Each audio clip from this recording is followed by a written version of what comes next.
মুসলমান ভাইরা আমার কথাগুলি ভালো করে বুঝবেন। জবানের কি পরিমাণে মূল্য, জবানের কি পরিমাণে দাম।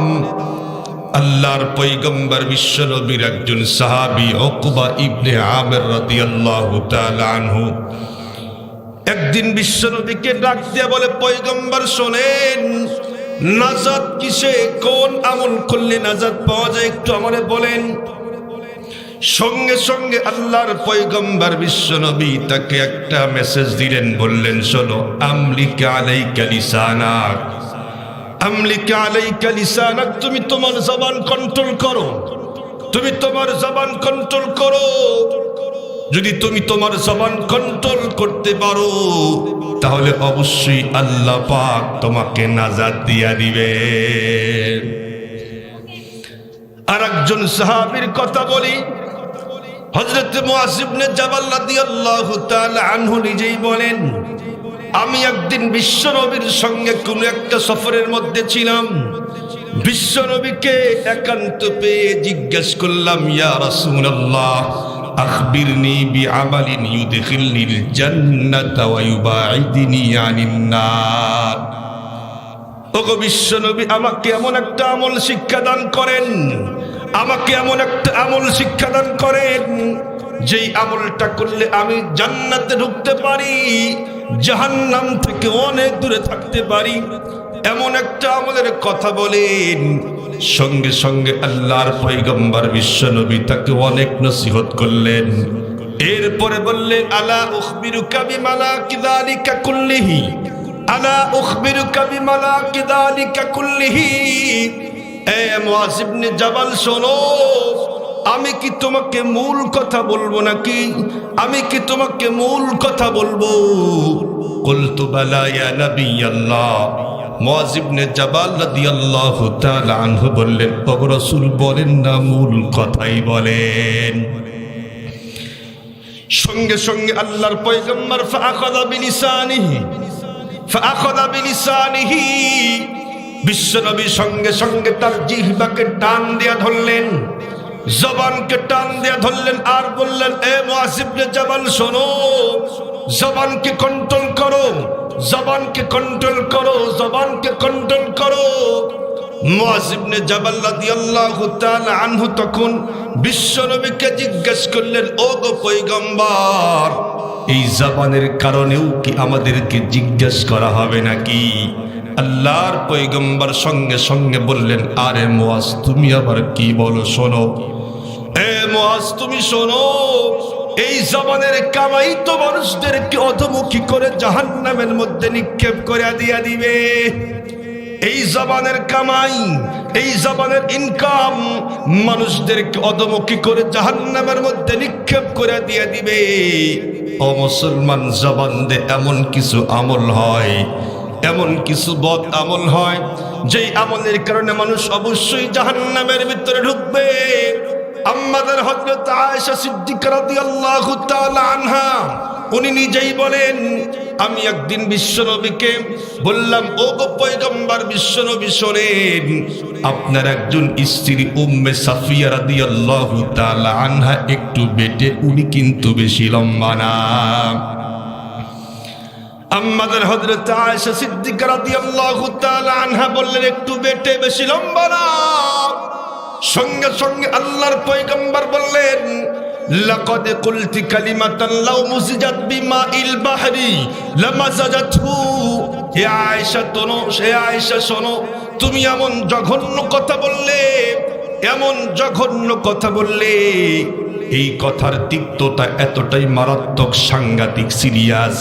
যদি তামাম পৃথিবীর সাগরের সঙ্গে মেশানো হয়, তামাম সাগরের পানি পর্যন্ত এই কথার তিক্ততা ঘোলা করে ছেড়ে দিবে। মুসলমান ভাইরা আমার কথাগুলি খুব ভালো করে বুঝেন। আমাদের আয়েশা সিদ্দিকা রাদিয়াল্লাহু তাআলা আনহা কিন্তু বেশি কিছু বলে নাই, উনি বলেছেন একটু বেটে। তাই যদি কথার তিক্ততা এতটাই মারাত্মক তীব্রতা তৈরি হয়, ও মুসলমান, সাগরের সব পানি পর্যন্ত ঘোলা করতে পারে, আমরা যখন চাষতলের ভিতরে বসি তখন কিন্তু গীবতের ডিলারশিপ নিয়ে বসি। চাষতলে যখন বসি চায়ের কাপ হাতের ভিতরে নিয়ে, শুনছনি অমকে তো এই করছে, অমকে তো সেই করছে, অমকে তো পরকিয়া করে, সে তো সুদখোর, সে তো ঘুষখোর। উনি বুঝায় আমি সবচাইতে ভালো, হাম চুনি মান্ডাং করে নিস, আমার মতো ভালো পৃথিবীতে কেউ নাই। খুব ভালো করে বুঝবেন, আম্মাদান আয়েশা সিদ্দিকা রাদিয়াল্লাহু তাআলা আনহা শুধু বলছে একটু বেটে, তাই যদি কথার তিক্ততা এতটাই মারাত্মক তীব্র হয়, সাগরের সবগুলি পানি ঘোলা করতে পারে। প্রত্যেক দিন হাজার মিথ্যা বলি, হাজার চগলখড়ি করি, শিকায়ত করি, আমাদের কথার তিক্ততা কতটা মারাত্মক সাংঘাতিক হবে এটা আল্লাহ ছাড়া পৃথিবীর কোনো মানুষই জানতেই পারে না। খুব ভালো করে বুঝবেন, জবান কন্ট্রোল করেন। আমরা তো যা খুশি তাই বলি, যা খুশি তাই বলি, যা খুশি তাই বলা যাবে না। মুসলমান ভাইরা আমার কথাগুলি ভালো করে বুঝবেন। আল লিসান জিসমুহু সগীর ওয়া জুরমুহু কাবীর। এই জবানটা কিন্তু বন্ধুরা আমার ছোট্ট একটা অঙ্গ, এটা হাতের সমান না, এটা পায়ের সমান না, এটা মাথার সমান না, এটা বডির সমান পর্যন্ত হতেই পারে না, কিন্তু এর অপরাধ বড় মারাত্মক এবং সিরিয়াস। মানুষ জবান দিয়ে এমন কিছু কথা বলে, আল্লাহ পাক রব্বুল আলামিন মুহূর্তের মধ্যেই খুশি হয়ে যায়, আর তার জন্য আল্লাহ পাক মর্যাদা বাড়ায়া দেয়। আল্লাহর পয়গম্বর বলেন, ইন্নাল আবদা লা ইয়াতাকাল্লামু বিল কালিমাতি মির রিজওয়ানিল্লাহি লা ইউলকি লাহা বালা ইয়ারফাউল্লাহু বিহা দারাজাত। মানুষ জবান দিয়ে এমন কিছু কথা বলে, কি বললাম তার দিকে কোনো ভ্রুক্ষেপই নাই, অথচ এমন কিছু কথা বললাম আমার আল্লাহ পাক রব্বুল আলামিন খুশি হয়ে গেল, আর আমার আপনার জন্য মর্যাদা বেড়ে গেল। وإن العبد لا يتكلم بالكلمة من سخط الله لا يلقي لها بالا يهدي بها في جهنم। আবার মানুষ এই জবান দিয়া এমন কিছু কথা বলে, কি বললাম তার দিয়ে কোনো ভ্রুক্ষেপই নাই, অথচ এমন কিছু কথা বলে ফেললাম যার কারণে আল্লাহ পাক মুহূর্তের মধ্যেই নারাজ হয়ে গেল, আর আমার আপনার জন্য জাহান্নাম ওয়াজিব হয়ে গেল। এজন্যই তো মুসলমান জবান দেয়া যা খুশি তাই বলা যাবে না, জবান দেয়া যা খুশি তাই বলতেই যায় না। জবান দেয়া যা খুশি তাই বললে কি হবে, এর একটা বাস্তব চাক্ষুষ মেসের আমার থেকে নিয়ে দান। জবান দেয়া যা খুশি তাই বললে কি হয় আপনারা বলেন তো দেখি। এই যে ফেসিবাদ সরকার, লেডি ফেরাউন পালাইতে বাধ্য হয়েছে, এর তো পতন ঘটেছে। এই পতন হওয়ার মূল সূচনা কোথায় আপনাদের কি মনে আছে? উনি কি বলছিলেন? রাজাকার কইছিল। যখনই বলছে রাজাকার, সঙ্গে সঙ্গে তৌহিদি জনতার অন্তরে আঘাত লেগে রক্তের ভিতরে ঢের তরঙ্গমালা শুরু হলো, স্লোগান শুরু হয়ে গেল, তুমি কে আমি কে, রাজাকার রাজাকার। স্লোগান মিটিল আর মিছিল করতে গিয়া তারা সেনাবাহিনী মোতায়েন করলো, পুলিশ মোতায়েন করলো, র্যাব আর বিটিএর দেয় মানুষদেরকে পাখির মতো গুলি করা শুরু করলো। একজনকে মারে, 5 জন সামনে গিয়ে দাঁড়ায়, 5 জনকে হত্যা করে, 10 জন সামনে গিয়ে দাঁড়ায়। শেষ পর্যন্ত আন্দোলন চলতে চলতে শেষ পর্যন্ত টাকাল দিতে না পেরে 5ই আগস্টে দেশ ছেড়ে পালাইতে বাধ্য হয়েছে। 1 ঘন্টা পর্যন্ত সময় দেওয়া হয় নাই। মুহতারাম হাজিরিন, উনি মাঝে মধ্যেই দেখতাম সংসদে গিয়া জবান কন্ট্রোল নাই, কয় কাঁচামরিচের দাম বেশি, আরে আমরা তো কাঁচামরিচ ছাড়াই খাই। পেঁয়াজের দাম বেশি, আরে পেঁয়াজ লাগে নাকি, পেঁয়াজ ছাড়াই তো আমরা খাই।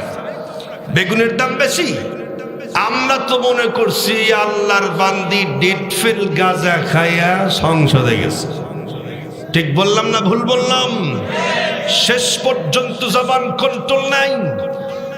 আল্লামা তামাম এই আমাদের দেশের ভিতরে যুবকদের আইডল ওলামায়ে কেরামের মাথার মুকুট আল্লামা মামুনুল হককে নিয়েও বাজে মন্তব্য করেছিল। শেষ পর্যন্ত জবান কন্ট্রোল না করে জবান দেয়া যা খুশি তাই বলা শুরু করলো। যখনই বলল রাজাকার, আল্লাহ পাক এমন আছাড় মারলেন, দেশ ছেড়ে পালাইতে বাধ্য হয়ে ভারতে দিল্লিতে গিয়া তার স্বামীর কাছে রয়ে গেছে। এই কথা কন না কে? ঠিক করলেও ঠিক, না করলে এটাই ঠিক।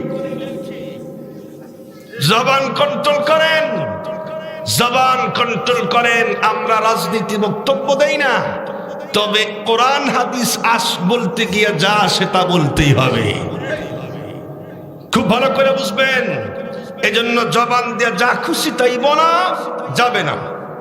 আমরা মনে করলাম জবান দিয়া যা বলি এখানেই শেষ, আর মনে হয় মুআখাজা হবে না। না না, এটা ভাইবেনই না। এই যে বয়ান রেকর্ড হচ্ছে, মানুষের ব্রেন দিয়া তৈরি করছে কম্পিউটার, ক্যামেরা। তাই যদি রেকর্ড হয়, ভিডিও হয়, আল্লাহ পাক যেই ব্রেন দিয়েছে, আল্লাহ পাক যেই বান্দাকে ব্রেন দিয়েছেন, ওই আল্লাহ বুঝি সুন্দর রেকর্ড ভিডিও করতে পারে না? পারে। আমরা সরকার বিরোধী মোবাইল ফোনে কথা বলতে ভয় পাই কেন? যদি সরকারের বিপক্ষে যায় আর এই কল রেকর্ড যদি ফাঁস হয়, তাহলে মামলা হামলা জেল জুলুম হতে পারে কি পারে না? অবশ্যই পারে। ছোট একটা ভূখণ্ডের প্রধানমন্ত্রী, তার বিপক্ষে কথা গেলেই যদি মামলা হামলা জেল আর জুলুম হয়, আপনারা বলেন তো দেখি, স্বয়ং আল্লাহ, আসমানের মালিক আল্লাহ, তামাম পৃথিবীর প্রধানমন্ত্রীকে আল্লাহ পাক প্রধানমন্ত্রীত্ব ভিক্ষা দিয়েছে, সেই আল্লাহ পাকের বিপক্ষে কথা গেলে মনে হয় ফুলের মালা হবে। কথা কন না কে? এই জন্য খুব জবান সাবধান। আল্লাহ বিরোধী কথা, কোরআন বিরোধী কথা, হাদিস বিরোধী কথা, ইসলাম বিরোধী কথা, এক কথাই শরীয়ত বিরোধী কথা বললে কোশ্চেন কালেও ঈমান থাকতে পারে না, পাক্কা বেঈমান, জাহান্নামের আসামি হতে হয়। এই জন্য জবান কন্ট্রোল।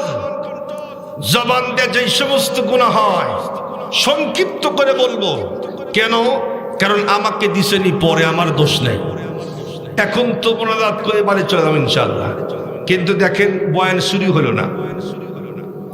এই জন্য সংক্ষিপ্ত। না না, আপনি তো বলবেনই, কারণ মাসে একবার বয়ান শোনেন, আর প্রত্যেক দিনই বয়ান আমাদের করতে হয়। তো যাই হোক, অল্প সময় জবান দিয়ে যে সমস্ত গুনাহ হয়, মাত্র দুটি গুনাহের কথা বলেই ইনশাআল্লাহ বিদের পালা। মুসলমান ভাইরা, আমার কথাগুলি ভালো করে বুঝবেন। আমরা জবান দিয়ে যে সমস্ত গুনাহ করি, এর ভিতরে বন্ধুরা আমার, এক নম্বর ধ্বংসাত্মক গুনাহ হলো শিরকের মতো ধ্বংসাত্মক গুনাহ। যদি কোনো ব্যক্তি জবান দিয়ে শিরকের মতো ধ্বংসাত্মক গুনাহ করে, কোশ্চিন কালেও তার ঈমান আমল টিকে থাকতেই পারে না। যেমন প্রথমে বলেছিলাম, যদি কোনো ব্যক্তি বলে বাবা ও সন্তান দিতে পারে, ও মুসলমান খুব ভালো করে বুঝবেন। আপনারা বলেন তো দেখি, সন্তান দেওয়ার মালিক কে? আল্লাহ পাককে বাদ দিয়া যদি কোনো মানুষ বলে বাবা ও সন্তান দিতে পারে, শিরকের মতো গুনাহ করে ফেললো, কোশ্চিন কালেও তার ঈমান আমল টিকে থাকতেই পারে না। এজন্যই তো আল্লাহ পাক রব্বুল আলামিন কোরআনে হাকিমের 4 নম্বর সূরা, সূরাতুন নিসা, সূরাতুন নিসার 36 নম্বর আয়াত কারিমা, 5 নম্বর পারার 3 নম্বর পৃষ্ঠার 3 নম্বর লাইনে আল্লাহ পাক বলেন, ওয়া'বুদুল্লাহা ওয়া লা তুশরিকু বিহি শাইআ। হে আমার বান্দাগণ শোনো, তোমরা কোশ্চিন কেন আমি আল্লাহ পাকের সঙ্গে অন্য কাউকে শরীক করতেই যাও না। আমার গোলামি করো, কিন্তু খবরদার আমার সঙ্গে অন্য কাউকে শরীক করো না। আমরা তো সন্তানদেরকে নসিহত করি না, অথচ প্রকৃতপক্ষে বাবা যিনি হবেন উনি কিন্তু মুসলমান। সন্তানকে নসিহত করবেন, নিজে আমল করবেন না, সন্তানকে মন্তর আমার হাতে কলমে ইসলাম শিক্ষা দিয়ে আমলের আহ্বান জানাবেন।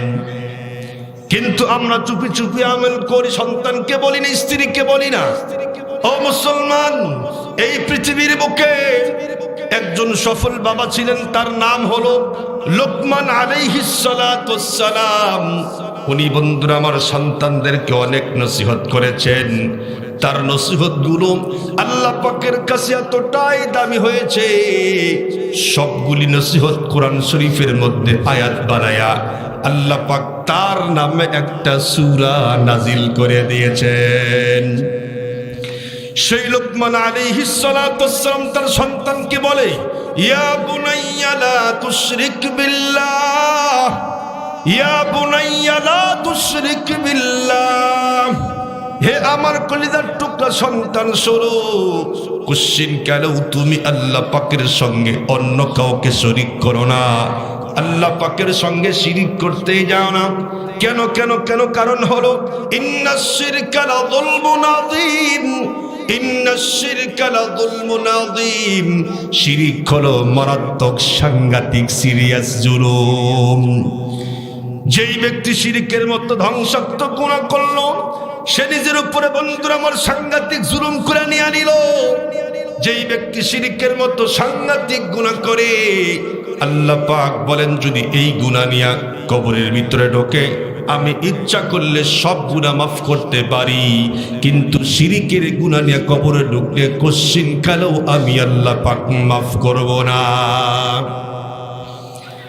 মুসলমান ভাইরা আমার, কোরআনুল কারীমের 4 নম্বর সূরা সূরাতুন নিসা 48 নম্বর আয়াত কারিমা, 5 নম্বর পারার 5 নম্বর পৃষ্ঠার 4 নম্বর লাইনে আল্লাহ পাক বলেন, ইন্নাল্লাহা লা ইয়াগফিরু আন ইউশরাকা বিহি ওয়া ইয়াগফিরু মা দুনা যালিকা লিমান ইয়াশা। হে আমার বান্দারা শোনো, আমি আল্লাহ পাক রব্বুল আলামিন ইচ্ছা করলে সব গুনাহ মাফ করতে পারি, কিন্তু শিরকের গুনাহ নিয়ে কবরের মধ্যে ঢুকতেই যায় না। আমি আল্লাহ পাক এই গুনাহ কুশ্চিন কেন ক্ষমা করব না। শিরকের গুনাহ নিয়ে কবরের মধ্যে ঢুকলে আল্লাহ পাক কুশ্চিন কেন ক্ষমা করতেই যাবে না।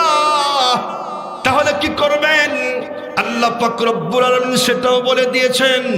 কোরআনুল কারীমের 5 নম্বর সূরা সূরাতুন নিসা 72 নম্বর আয়াত কারিমা 6 নম্বর পারার 19 নম্বর পৃষ্ঠার মাঝখানে আল্লাহ পাক বলেন, وقال المسيح يا بني إسرائيل اعبدوا الله ربي وربكم إنه من يشرك بالله إنه من يشرك بالله فقد حرم الله عليه الجنة ومأواه النار। এই পৃথিবীর বুকে আল্লাহ পাক রব্বুল আলামিন হযরত ঈসা পয়গম্বরকে এই পৃথিবীর বুকে পাঠিয়েছিলেন। ঈসা পয়গম্বর লম্বা টাইম সময় পর্যন্ত ইসলামের পথে তার বনি ইসরাইলের সকল মানুষদেরকে আহ্বান করেছেন। ঈসা পয়গম্বর বললেন, এ বনি ইসরাইল শোনো, আমার রব হলো আল্লাহ, তোমাদের রব হলো আল্লাহ। আপনারা বলেন তো দেখি আমাদের রবের নাম কি? জোরে বলেন, আমাদের রবের নাম কি? ঈসা পয়গম্বর বললেন, শোনো, আমার রব হলো আল্লাহ, তোমাদের রব হলো আল্লাহ, সেই আল্লাহ পাকের গোলামি করো, কিন্তু খবরদার আল্লাহ পাককে বাদ দিয়ে অন্য কারো গোলামি করতেই যায় না। ইন্নাহু মান ইউশরিক বিল্লাহ, যেই ব্যক্তি আল্লাহ পাককে বাদ দিয়া অন্য কারো গোলামি করে, আল্লাহ পাকের সঙ্গে অন্য কাউকে শরীক করে, শিরিক করে, আল্লাহ পাক বলেন ফাকাদ হারামাল্লাহু আলাইহিল জান্নাতা ওয়া মাওয়াহুন নার। আল্লাহ পাক বলেন, শোনো, তার জন্য জান্নাত হারাম, জাহান্নাম তার জন্য ঠিকানা বানায়া দিলাম। শিরিকের গুনাহ নিয়ে কবরের মধ্যে ঢুকলে জান্নাত হারাম, জাহান্নাম তার জন্য ঠিকানা। খুব ভালো করে বুঝবেন, জাহান্নামের ভিতরে আল্লাহ পাক ঢুকায়া দিবেন, কয়দিন পর্যন্ত জাহান্নামের ভিতরে থাকতে হবে সেটাও তো আল্লাহ পাক রব্বুল আলামিন কোরআনে হাকিমের ভিতরে বলে দিলেন।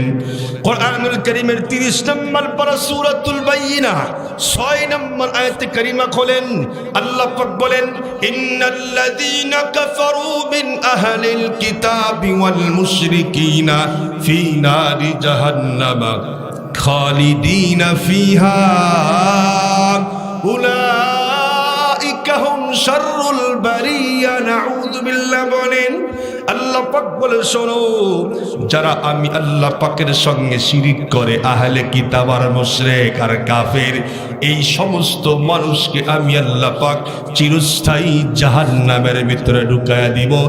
একবার জাহান্নামের ভিতরে ঢুকলে কোশ্চিন কেন আল্লাহ পাক বলেন তাদেরকে জাহান্নাম থেকে বাহিরে বের করা হবে না। এরপর আল্লাহ পাক বলেন উলাইকা হুম শাররুল বারিয়া, এরাই হলো সৃষ্টির অধম নিকৃষ্ট। নাউযু বিল্লাহ। বলেন এই পৃথিবীর বুকে যতগুলি সৃষ্টিকুল আছে সবচাইতে দামি হলো মানুষ। আল্লাহ পাক বলেন ওয়ালাকাদ কাররামনা বানি আদম, মানুষ হলো সবচাইতে দামি। আর আমরা জানি সবচাইতে নিকৃষ্ট প্রাণী হলো শূকর এবং কুকুর। আল্লাহ পাক বলেন শোনো, যেই সমস্ত মানুষ আমি আল্লাহ পাকের সঙ্গে শিরিক করে আমাকে বাদ দিয়ে অন্য কারো গোলামি করে, আল্লাহ পাক বলেন শোনো, এরা হলো কুকুর শুকুরের কুকুর শুকুরের থেকেও আরো নিকৃষ্ট এবং খারাপ। নাউযু বিল্লাহি মিন যালিক। আল্লাহ পাক বলেন আমার গোলামি করবি না, অন্য কারো গোলামি করবি, আমার সঙ্গে শিরিক করবি, তোদের দাম সবচেয়ে বেশি। আমি এমন ভাবে আছাড় মারি পদস্খলন ঘটায়া কুকুর শুকুরের থেকেও আরো নিকৃষ্ট বানায়া দেয়। মুহতারাম হাজরিন, খুব ভালো করে বুঝবেন। এখন প্রশ্ন হুজুর, যারা শিরিকের মতো গুনাহ করে তাদের উপরে আল্লাহ পাক এত খেপা কেন? হ্যাঁ, এত রাগ কেন? আল্লাহ পাক ওপেন চ্যালেঞ্জ করলেন সব মাফ করব, কিন্তু শিরিকের গুনাহ মাফ করতেই যাব না। একটা মেসেজ দিলে ভালো বুঝবেন। আপনারা বলেন তো দেখি, আমরা সকলেই তো যারা বিবাহ করছি, বিবাহ যারা করছি, আমরা স্ত্রীকে বেশি কিছু দেই নেই, শুধুমাত্র এক কথাই ভরণ পোষণের দায়িত্ব এটাই দিছি, এর চেয়ে বেশি কিন্তু দেই নাই। আমি আমার স্ত্রীর চোখ বানাইছি, নাক বানাইছি, কান, কিছুই তৈরি করি নাই, শুধুমাত্র ভরণ পোষণের দায়িত্ব নিয়ে দিছি। হলো এতটুকু অধিকার দেখায় এত বড় কেমনে? আমাদের প্রত্যেকের স্বামীর একটা কমন চাহিদা, আমি যা খুশি তাই করব, কিন্তু আমার স্ত্রী হয়ে আমার সামনে অন্য পর পুরুষের সঙ্গে চ্যাটিং করবা, মিষ্টি মিষ্টি আলাপ করবা, আমার তো মনে হয় পৃথিবীর কোন স্বামীর দেহে এক ফোঁটা রক্ত থাকতে বরদাস্ত করবে না, কাল্লা উড়াইয়া দিবে। এ কথা কন না কা? আমার, তুই আমার স্ত্রী, আমাকে বাদ দিয়ে অন্য কারোর সঙ্গে চ্যাটিং, কাল্লা উড়াই দিব, কাল্লা উড়াই দিব। তার মানে হলো এতটুকুন দিয়ে অধিকার এত বড়। আর আল্লাহ পাক বলে সব তো দিলাম আইন, আলাম নাজআল লাহু আইনাইন, আমি কি চোখ দেই নাই তোদের? ওয়া লিসানাও ওয়া শাফাতাইন, আমি কি ঠোঁট দেই নাই? আমি কি জিহ্বা দান করি নাই? ওয়া তুকাল্লিবুনা আইদিহিম, আমি কি দুই হাত দেই নাই? ওয়া তাশহাদু আরজুলুহুম, আমি কি দুই পা দেই নাই? ইন্নাস সামআ ওয়াল বাসারা ওয়াল ফুআদা, কান আমি দিয়েছি, চোখ আমি দিয়েছি, অন্তর আমি দিয়েছি, মেধা মস্তিষ্ক আমি দিয়েছি, লক্ষ কোটি নিয়ামত আমি দিয়েছি, সবকিছু দিলাম আমি। গোলামি করবি আমার, আমি ছাড়া অন্য কারো গোলামি করবি, কোশ্চিন কারো বরদাস্ত হয় না, জাহান্নামের আসামি বানায়া দিব। আমরা এতটুকুন দিয়ে অধিকার অনেক বড় দেখাই, আর আল্লাহ বলে সব কিছু আমি, গোলামি করব কার? জোরে কোন কার? গোলামি হবে আল্লাহর। হায়াত দিয়েছে আল্লাহ, রিজিক দিয়েছে আল্লাহ, সবকিছু দিয়েছে আল্লাহ, গোলামিও হবে আল্লাহর। আল্লাহকে বাদ দিয়ে কোনো ব্যক্তি মূর্তির সামনে মাথা নত করলে আল্লাহ পাক বলেন সহ্য হয় না, জাহান্নামের ইট বানায়া দিব। আমাদের দেশে শিরিককারী আছে না নাই? হিন্দুরা প্রকাশ্যে শিরিক করে, আল্লাহকে বাদ দিয়ে ৩৩ কোটি দেবদেবীকে পূজা করে। মুসলমানদের ভিতরেও শিরিকের গুনাহ আছে। লম্বা করতে গেলে অনেক সময়ের দরকার, এজন্য লম্বা করব না। জবান দেও শিরিক হয়, আমলের মাধ্যমেও শিরিক হয়। এজন্য জবান দেয়া যত গুনাহ, এর ভিতরে ১ নম্বর গুনাহ কি বললাম? শিরিকের গুনাহ করা যাবে না। এখন আর ২ নম্বর কথা। ২ নম্বর কথা হলো, আপনারা বলেন তো দেখি, আমাদের দেশের ভিতরে, সমাজের ভিতরে মিশা কথা এখন কম না বেশি? সকলেই কয় না। মিথ্যা কথা কম না বেশি? বেশি তো বেশি। মিথ্যা কথা এখন সমাজের একটা ক্যান্সার আকার ধারণ করছে। কথা বলতে গেলেই মিথ্যা বলে। বন্ধুর সঙ্গে মিথ্যা। দোস্ত কই রে তুই? মোবাইল ফোনে। কয় আমি তো আসি বাড়িতে, অথচ আছে সিরাজগঞ্জে বাজারে বসে আছে। আছে না নাই? আছে। স্ত্রীর লগে মিশা কথা, বাবার সঙ্গে মিশা কথা। মিথ্যা তো বলেই, বলতে বলতে জাগা বেজাগা নাই। ইমাম সাহেব খতিব সাহেবের সাথে মিশা কথা কয়। যেমন একটা বেসেল নেই, সকলেই না, কিছু কিছু দোকানদার। আপনারা বলেন তো দেখি, ব্যবসা করা হালাল না হারাম? হালাল। কেউ যদি মিথ্যা কথা বলে ব্যবসা করে, হালাল না থাক হারাম হয়ে যায়? হারাম হয়ে যায়।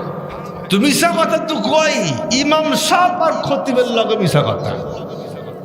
মনে করেন আপনাদের খতিব আব্দুল আলিম ভাই, আমার বড় ভাই, অনেক মোহাব্বত করে আমাকে। তো উনি তো এলাকার নেতা না? আপনারা কি কন? ইমাম নেতা না? নেতা নাও ভাই। ইমাম হলো সবার আগে। ইমাম সাহেব যদি রুকু থেকে মাথা ৫ মিনিট পরে উঠায়, আপনাদের এলাকার চেয়ারম্যান মেম্বার কি সাহস আছে যে কে দেরি করে, কে আমি আগে উঠাই? পারবে? ইমাম সাহেব ৫ মিনিট থাকবে, যত বড় খেতা হও না কেন, তোমাকে ৫ মিনিট পর্যন্ত মাথা নিচু করেই থাকতে হবে। শরীয়ত, ইসলাম, সমাজ তোমাকে এই অধিকার দেয় নাই ইমামের আগে মাথা উত্তোলন করার। তার মানে কি বুঝলা? ইমাম সবচাইতে বড় নেতা। কিন্তু যদিও আমরা মানি না, এই আর কি, কিন্তু নেতা আসলেও নেতা। তো এই নেতা সাহেব, ইমাম সাহেব, খতিব সব এসে দোকানে, আব্দুর রহমান ভাই এই জিনিসের দাম কত? কয়, ও হুজুর আসছেন আপনি? মাশাআল্লাহ, আমার কি কপাল ভালো, হুজুর আমার দোকানে আসছে, বসেন চা খান। তবে যেহেতু আপনি কিনবেন, আপনার সাথে কি ব্যবসা করবো? জীবনেও না। তবে যেহেতু আমি ফিরি আনি নাই, আমিও তো কিনে আনছি, এজন্য কেনা দামি দিলাম। হুজুর 10 টাকা দিয়ে কিনছি, তো আপনার কাছে 10 টাকাই বেচলাম। এরকম আছে না মুসল্লি? ইমাম সব খুশি, মাশাআল্লাহ। আবার কথা তো কসম করে, হুজুর আল্লাহর কসম 10 টাকা দিয়ে কিনছি, 10 টাকাই বেচলাম। ইমাম সব খুশি, আল্লাহ মাশাআল্লাহ। একটা মুসল্লি পাইছি ভক্ত, আমার কাছে ব্যবসা করলো না, লাভ করলো না, যা দিয়ে কিনছে সেটা দিয়েই বেচল। আসলে কিনছে 5 টাকা দিয়ে। কথা কন না কে? কিনছে 5 টাকা, কসমে 5 টাকা লাভ।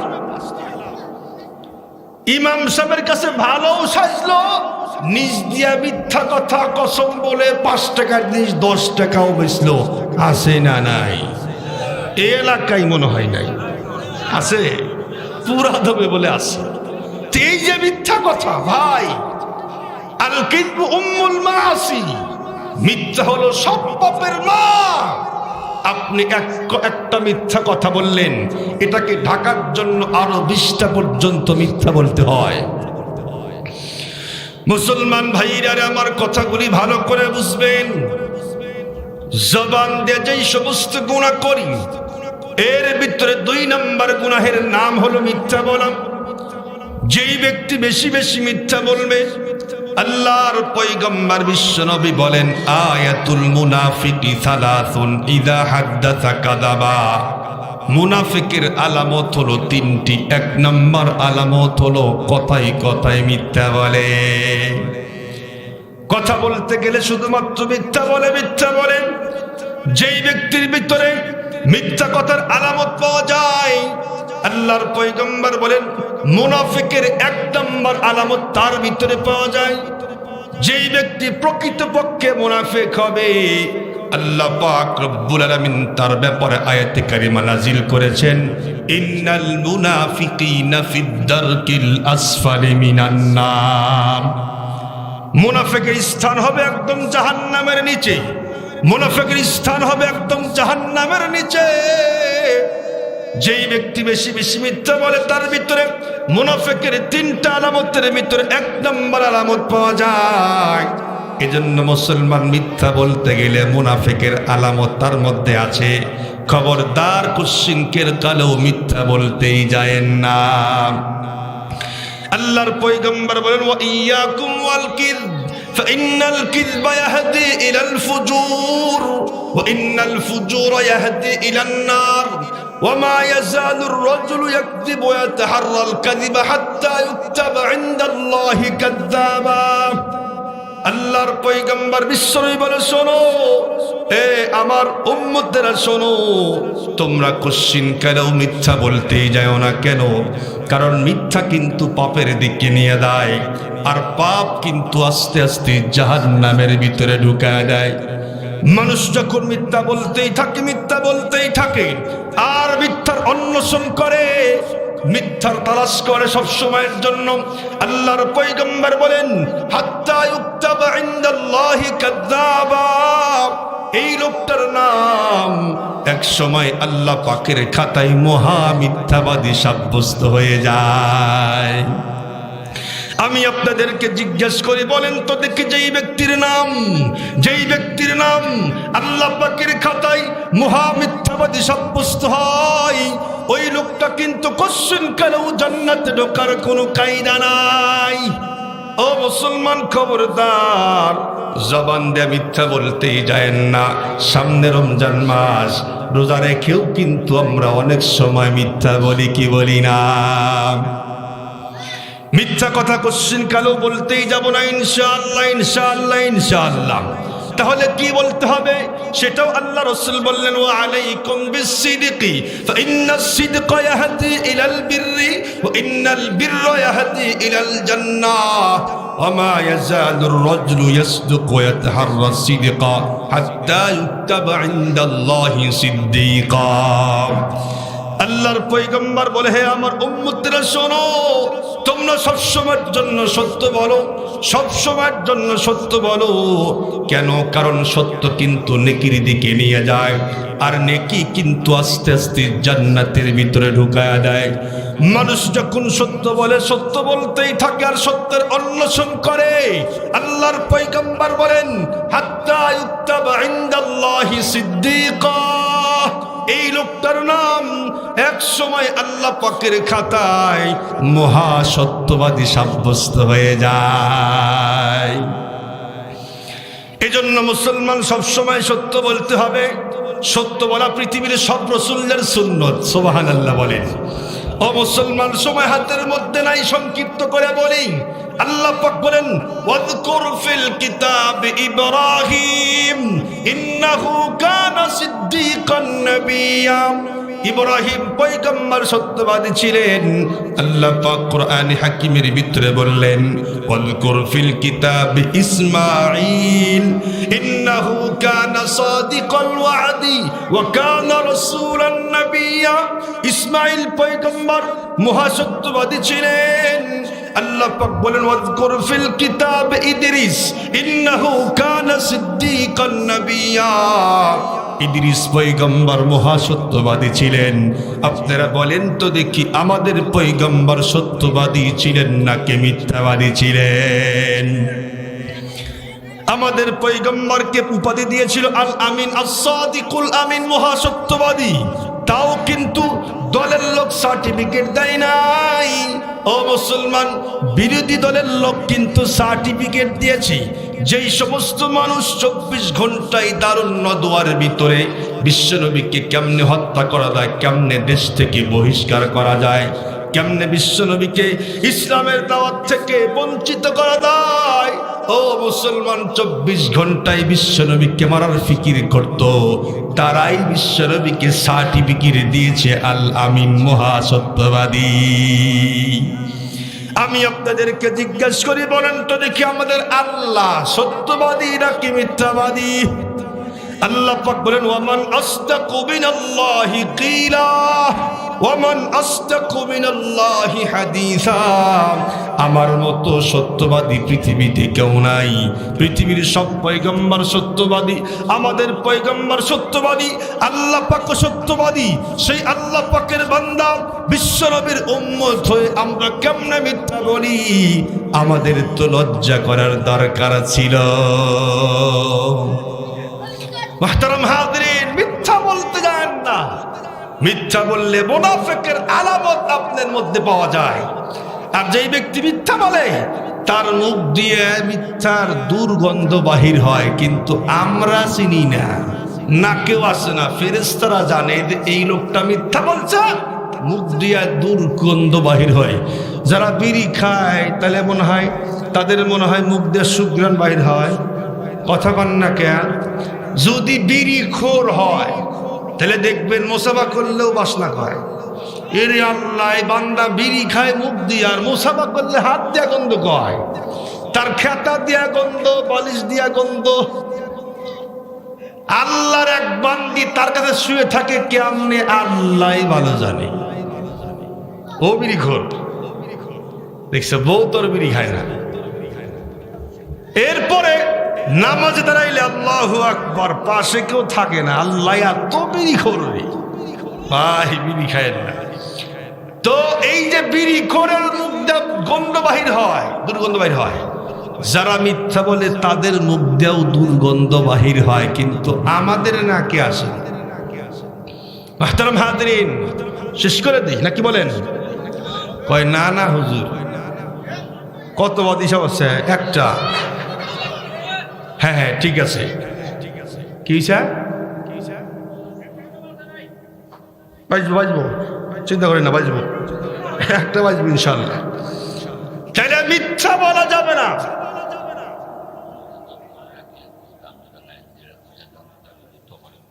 আচ্ছা, তবরক তো দিবই। হ্যাঁ হ্যাঁ ইনশাল্লাহ। আমি জানি এত লোক বসে আছে আমার নামাজের জন্য না, তাবারকের জন্যই। ও আমি ভালো করে জানি। কিছু লোক আছে, ঠিক আছে, সব লোক না। আল্লাহর বান্দা বসে আছে, আমার দিকে তাকায় আছে, তার মানে মনোযোগ দিয়ে শুনতেছে, আলহামদুলিল্লাহ। তো সকলেই না, লোক কিছু থাকতো, কিছু ভাবতো, তবে কিছু আছে তাবারক হয় না কেন, নাকি বলেন? আসে, টেনশন নাই, তাবারক নিয়ে বাড়ির যাই, নাকি বলেন? দাওয়াত দিয়ে দিলাম। তাইলে মিথ্যা কথা বলা যাবে না। একটা হাদিস বলবো, শেষ 5 মিনিট। আমরা সন্তানদেরকে মিথ্যা বলে ডাক দেই না অনেক সময়। যেমন এ আব্দুল্লাহ দিকে আয়, ছেলে খেলতেছে, আসে না, কয় আসে, দেখো পকেটে চকলেট, এই যে চকলেট আছে, বলে না, বলে না, কয় দেখো হাতের মধ্যে কি, সন্তান খেলা বাদ দিয়ে দৌড় এসে খোলে, আব্বু দাও, আব্বু দাও। পাক্কা আসে না? নাই। আহারে, আমরা দেখছি অনেক মাই কাজ করে, অনেক বাবা, অনেক দাদা পুরা হয়ে গেছে, দাঁত নাই, আব্দুল্লাহ এবার করে ডাক দিয়ে তাও ইশারাটা পায়। একটা হাদিস শোনেন, আল্লাহর পয়গম্বর বসে আছে ঘরের ভিতরে। মুসলমান ভাইরা আমার, আব্দুল্লাহ ইবনে আমির রাদিয়াল্লাহু তাআলা আনহু বলেন, দাদি উম্মি, আমার মা আমাকে ডাকলেন। আমি তাকায় দেখি বিশ্ব নবী আমার ঘরের ভিতরে বসা। আমার মা আমাকে ডাকলেন, ইয়া আব্দুল্লাহ হা তাআল উতিকা শাইআন, হে আব্দুল্লাহ এদিকে আসো, আমি তোমাকে একটা জিনিস দিব। সঙ্গে সঙ্গে বিশ্ব নবী তখন তাকে ডাক দিয়া বললেন, হে আব্দুল্লাহর মা, তুমি তোমার সন্তানকে যে ডাকলা, কি দেওয়ার জন্য ডাকছো? আব্দুল্লাহর মা তখন উত্তর করে, বিশ্ব নবী, আমি আমার সন্তানকে একটা খেজুর দেওয়ার জন্য ডাকছি। সঙ্গে সঙ্গে বিশ্ব নবী বললেন, ও আব্দুল্লাহ শোনো, আব্দুল্লাহর মা শোনো, তুমি যদি এমনিতেই ডাক্তার কিছুই না দিতা, তোমার সন্তানকে ডাক্তার কিছুই না দিতা, তাহলে তুমি আল্লাহ পাকের কাছে মিথ্যাবাদী সাব্যস্ত হয়ে যাইতা। আমরা সন্তানকে ডাকি, কিন্তু সন্তান আসে না। যেই ব্যক্তি, যেই মা আর যেই বোন আর যেই বাবা যেই দাদা আর দাদি সন্তানকে ডাকে কিন্তু আসে না, মিথ্যা বলে আসো চকলেট আছে তোমার জন্য, আসো বাবা তোমার আব্বা তোমার জন্য সদাই নিয়ে আসছে, এই জাতীয় কথা বলে বলে সন্তানকে মিথ্যা বলে কাছে ডাক দেয় আর সদাই দেয় না। আল্লাহর পয়গম্বর হাদিস অনুযায়ী তারাও আল্লাহ পাকের কাছে মহা মিথ্যাবাদী সাব্যস্ত হয়ে যায়। এজন্য সন্তানকে ডাকবো সত্য বলেই ডাকবো, একে তো মিথ্যা বলেই, 2 নাম্বার হাত খোলা বলে কিছুই নাই, তার মানে ধোঁকা দিল। যেই ব্যক্তি অন্য কাউকে ধোঁকা দেয় বিশ্বনবী বলেন সে আমার উম্মতের অন্তর্ভুক্ত হতেই পারে না। মুহতারাম হাজিরিন, তাহলে 2টি আমল একটাই, জবান হেফাজতের গুরুত্ব এবং ফজিলত এটা বিষয় ছিল। জবান হেফাজত করব, জবান দিয়ে যা খুশি তাই বলবো না, শিরিকের গুনাহ করব না, মিথ্যা বলবো না, আরো আছে চগলখড়ি করব না, তুচ্ছতাচ্ছিল্য করব না, এরপরে গীবত করব না, শিকায়ত করব না। রমজান মাস আসতেছে, এগুলোতে কিছুই করা যাবে না।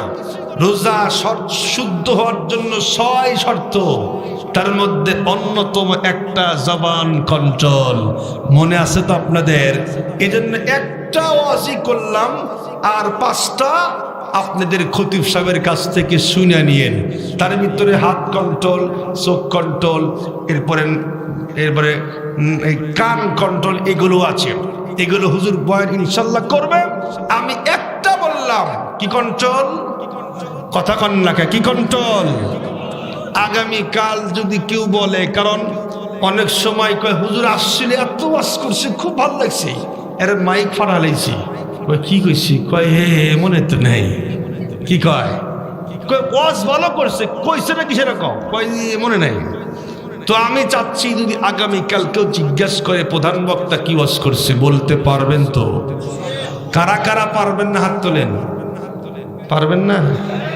মাশাআল্লাহ। পারবেন কারা কারা? 2 হাত তুলে আল্লাহকে দেখান। লিল্লাহে তাকবীর, নারায়ে তাকবীর।